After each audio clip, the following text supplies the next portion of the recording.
کسی کو اس کی سادگی اور لباس کی وجہ سے حقیر سمجھنا کیسا ہے، اور کیا مال و دولت ہونا حق کی علامت ہے؟ آئیے جانتے ہیں ان سوالوں کے جوابات کے بارے میں ہمارے آج کے اس ایپیسوڈ میں۔ اعوذ باللہ من الشیطان الرجیم، بسم اللہ الرحمن الرحیم۔ محترم ناظرین، السلام علیکم ورحمۃ اللہ وبرکاتہ۔ سبیل قرآن کی جانب سے پیش کیے جانے والے اس تفسیری پروگرام میں ایک بار پھر آپ کا خیر مقدم کرتے ہیں۔ آج آپ کے سامنے سورہ زخرف کی آیت نمبر 51 سے 56 تک کی تفسیر لے کر حاضر ہوئے ہیں۔ تو آئیے سب سے پہلے اس سورہ کی آیت نمبر 51 اور 52 کی تفسیر کو جاننے کے لیے ان کی تلاوت اور ترجمے کو غور سے سن لیتے ہیں۔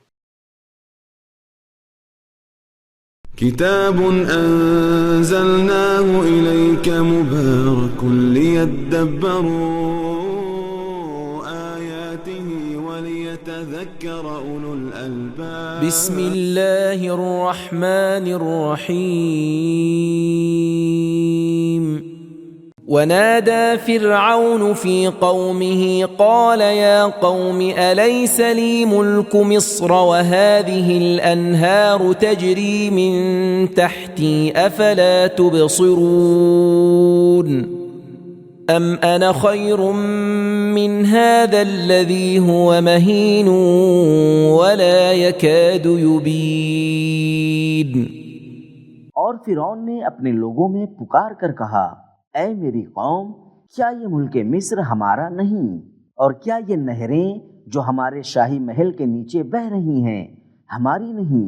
تو کیا تم کو اتنا بھی نہیں سوچتا یا سوچتا ہے کہ میں اس شخص موسیٰ سے، جو ایک ذلیل آدمی ہے اور ہلکے پن کی وجہ سے صاف گفتگو بھی نہیں کر سکتا، کہیں بہتر ہوں؟ بہترین تلاوت اور اس کا ترجمہ سن لینے کے بعد اب آئیے ان دونوں آیتوں کے نکات کو بھی غور سے سن لیتے ہیں۔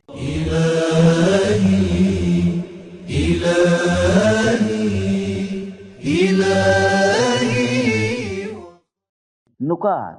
انا خیرون کا جملہ قرآن مجید میں ایک بار تو ابلیس سے صادر ہوا ہے اور دوسری بار فرعون سے۔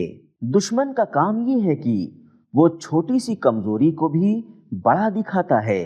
جناب موسیٰ کا بیان ذرا سنگین تھا، جس کے بارے میں خود کہا تھا، میرا بھائی مجھ سے زیادہ فصیح ہے، وَأَخِي ہارون هُوَ أَفْصَحُ مِنِّي، سورہ قصص آیت نمبر 34۔ لیکن فرعون اسی بات کو بڑا بنا دیتا ہے اور کہتا ہے، لا یکاد یبین، موسیٰ تو ٹھیک سے بات بھی نہیں کر سکتے۔ ان آیتوں میں صاف طور پر ڈر، فخر، ظلم، تکبر، باطل عقیدہ، مال پر بھروسہ اور چمک دمک سے استفادہ کرنا دکھائی دیتا ہے، جو کہ طاغوت کی خصوصیات ہیں۔ مفید نکات کو سن لینے کے بعد اب آئیے دیکھتے ہیں کہ یہ دونوں آیتیں ہمیں کیا پیغام دیتی ہیں۔ کتاب انزلناه الیک مبارک لیدبروا آیاته۔ پیغام نمبر 1، طاغوتوں کو جب خطرہ لاحق ہوتا ہے تو وہ تشہیرات کا سہارا لیتے ہیں۔ نمبر 2، فرعون لوگوں کے جذبات سے غلط فائدہ اٹھاتا تھا۔ نمبر 3، طاغوت کے پاس منطق نہیں ہوتی، اسی لیے اپنے محل اور اپنی دولت پر بھروسہ کرتا ہے۔ نمبر 4، طاغوت یہ چاہتے ہیں کہ لوگوں کی عقلیں ان کی آنکھوں میں ہوں۔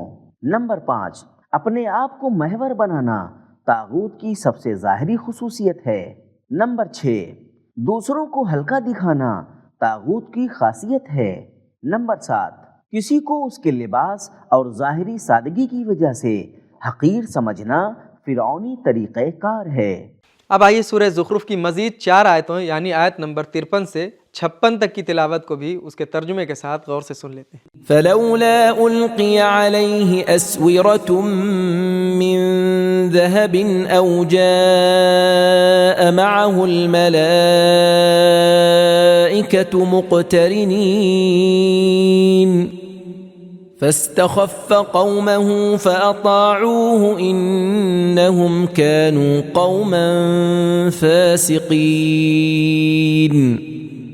فلما آسفونا انتقمنا منهم فأغرقناهم أجمعين فجعلناهم سلفا ومثلا للآخرين۔ اگر یہ بہتر ہے تو اس کے لیے سونے کے کنگن خدا کے ہاں سے کیوں نہیں اتارے گئے؟ یا اس کے ساتھ فرشتے جمع ہو کر آتے۔ غرض فرعون نے باتیں بنا کر اپنی قوم کی عقل مار دی اور وہ لوگ اس کے تابعدار بن گئے۔ بے شک وہ لوگ بدکار تھے۔ غرض جب ان لوگوں نے ہم کو جھنجلا دیا تو ہم نے بھی ان سے بدلہ لیا، تو ہم نے ان سب کے سب کو ڈبو دیا، پھر ہم نے ان کو گیا گزرا اور پچھلوں کے واسطے عبرت بنا دیا۔ بہترین تلاوت اور ترجمے کو ملاحظہ کر لینے کے بعد اب آئیے ان آیتوں کے نکات کو بھی غور سے سن لیتے ہیں۔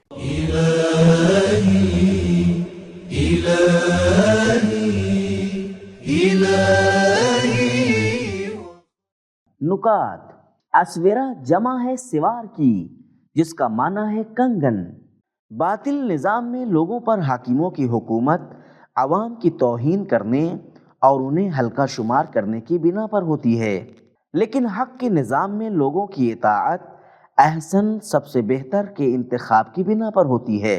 یستمعون القول فیتبعون احسنا، سورہ زمر آیت نمبر 18۔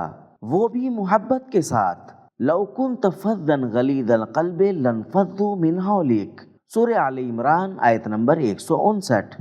اگر تم سنگ دل ہوتے تو لوگ تم سے دور ہو جاتے۔ لفظ آسفونہ کے بارے میں جب امام صادق علیہ السلام سے سوال کیا گیا تو امام علیہ السلام نے ارشاد فرمایا، اللہ کا افسوس ہم انسانوں جیسا نہیں ہوتا، البتہ اس کے کچھ اولیاء ایسے ہیں جن کی جھنجھلاہٹ یا رضایت اللہ کے غضب یا اس کی رضا کا سبب ہوتی ہے۔ تفسیر رہنما: گزشتہ کو سلف اور آئندہ کو خلف کہتے ہیں، اور جو چیز نمونہ ہو اس کو مثل کہا جاتا ہے۔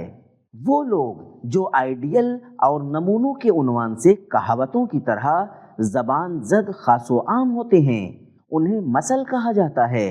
فَجَعَلْنَاهُمْ سَلَفًا وَمَثَلًا لِلْآخِرِينَ۔ تلاوت، ترجمہ اور نکات کو سن لینے کے بعد اب آئیے دیکھتے ہیں کہ یہ چاروں آیتیں ہمیں کیا پیغام دیتی ہیں۔ كتاب أنزلناه إليك مبارك ليدبروا آياته۔ پیغام نمبر 1: جس کے پاس منطق نہیں ہوتی وہ مال و دولت اور زینت پر بھروسہ کرتا ہے اور ان چیزوں کو حق کی علامت اور ان چیزوں کے نہ ہونے کو باطل کی علامت سمجھتا ہے۔ نمبر 2: مردوں کا سونے سے زینت کرنا فرعونی کام ہے۔ نمبر 3: الہی رہبر کو کمزور کرنا اور شبہ ڈالنا فرعونیوں کا کام ہے۔ نمبر 4: باطل نظام حکومت میں اطاعت لوگوں کی توہین کی بنا پر ہوتی ہے۔ نمبر 5: اپنا تشخص اور شخصیت کھو دینا طاغوت کے سامنے سر تسلیم خم کرنے کا سبب ہوتا ہے۔ نمبر 6: اندھی اطاعت کرنے اور ہتھیار ڈال دینے کی بنیاد ثقافتی فقر، چھوٹی سوچ اور انسان کا ہر چیز کو معمولی نگاہ سے دیکھنا ہے۔ نمبر 7: جو سماج اللہ کی راہ سے خارج ہو جائے اسے خود پر بھروسہ نہیں ہوتا اور وہ خفت اور ہلکے پن کو قبول کر لیتا ہے۔ استخف قومہ انہم کانوا قوما فاسقین۔ فسق کا معنی ہے حق کی راہ سے خارج ہو جانا۔ نمبر 8: جو شخص دریا کے پانی پر فخر کر رہا تھا وَهَذِهِ الْأَنْهَارُ تَجْرِي مِنْ تَحْتِي، وہ اسی دریا میں ڈوب گیا۔ نمبر 9: کبھی کبھی سزائیں قیامت کے ساتھ ساتھ دنیا میں بھی ملتی ہیں۔ نمبر 10: بدکاری اور طغیان کی راہ میں حکم دینے والا اور حکم ماننے والا دونوں ساتھ میں ہلاک ہوتے ہیں۔ نمبر 11: اللہ کا غضب اور انسانوں سے انتقام لینا خود انسان کے اعمال کی وجہ سے ہوتا ہے۔